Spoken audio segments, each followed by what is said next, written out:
Bismillahirrahmanirrahim. Assalamualaikum warahmatullahi wabarakatuh. Alhamdulillahirabbil alamin wa bihi nasta'inu ala umurid dunya waddin.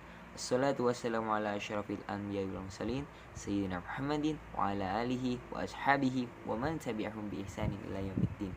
Amma ba'du. Alkisah Nabiullah Musa alaihi salam dihampiri seorang miskin yang menggunakan pakaian compang-camping. Kemudian datang menghampiri Nabiullah Musa alaihissalam.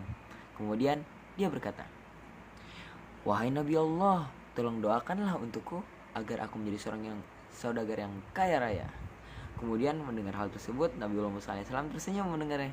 Kemudian dia berkata, "Wahai saudaraku, perbanyaklah bersyukur kepada Allah Subhanahu wa taala." Mendengar hal tersebut, si miskin pun terkejut, mungkin sedikit kecewa dalam hatinya. Kemudian dia berkata kepada Nabi Muhammad SAW, "Wahai Nabi Allah, bagaimana aku bersyukur sedangkan kondisiku saja seperti ini?"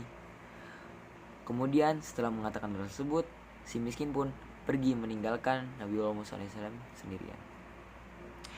Di kesempatan lain, seorang saudagar kaya raya datang ke kediaman Nabiullah Musa alaihissalam. Kemudian dia datang menghampiri Nabi Muhammad SAW.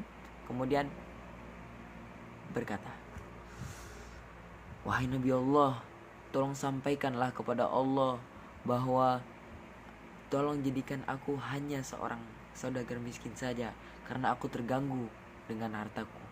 Masya Allah. Kemudian mendengar hal tersebut, Nabi Muhammad SAW tersenyum. Kemudian dia berkata, "Wahai saudaraku, maka mulai saat ini berhentilah bersyukur kepada Allah SWT."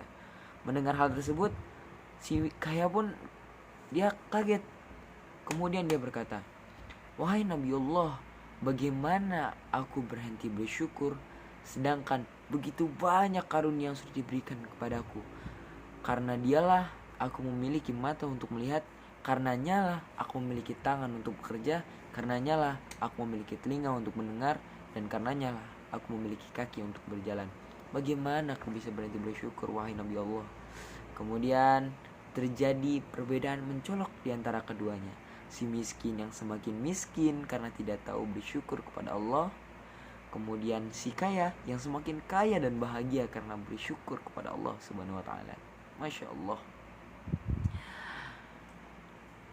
Kisah ini kita dapat memetik hikmah, yaitu bersyukurlah terhadap apapun dalam kondisi apapun yang sudah diberikan oleh Allah Subhanahu wa taala kepada kita. Kisah ini juga sama seperti ayat Al-Qur'an yang sudah dijanjikan oleh Allah Subhanahu wa taala dalam Al-Qur'an, surah Ibrahim ayat 7. Bismillahirrahmanirrahim. Wa iz ta'azzana rabbukum la in syakartum la azidannakum wa la in kafartum inna azabi lasyadid. Yang artinya, dan ingatlah ketika Tuhanmu memaklumkan, jika kamu bersyukur terhadap nikmatku, maka akan kutambah nikmatmu itu. Jika kamu kufur terhadap nikmatku, sungguh azabku sangatlah pedih. Di sini azabku sangatlah pedih diberi tanda petik. Karena apa? Ketika kita kufur, Allah Subhanahu wa taala belum tentu langsung memberi kita azab. Tetapi lebih penting di sini adalah jika kamu bersyukur terhadap nikmatku, maka akan kutambah nikmatmu. Masya Allah. Lantas, kenapa kita kufur sedangkan nikmat dan karunia yang sudah diberikan oleh Allah sangatlah banyak? Sekian dari saya, Risha Muhammad Yasirullah. Wabillahi taufiq wal hidayah. Wassalamualaikum warahmatullahi wabarakatuh.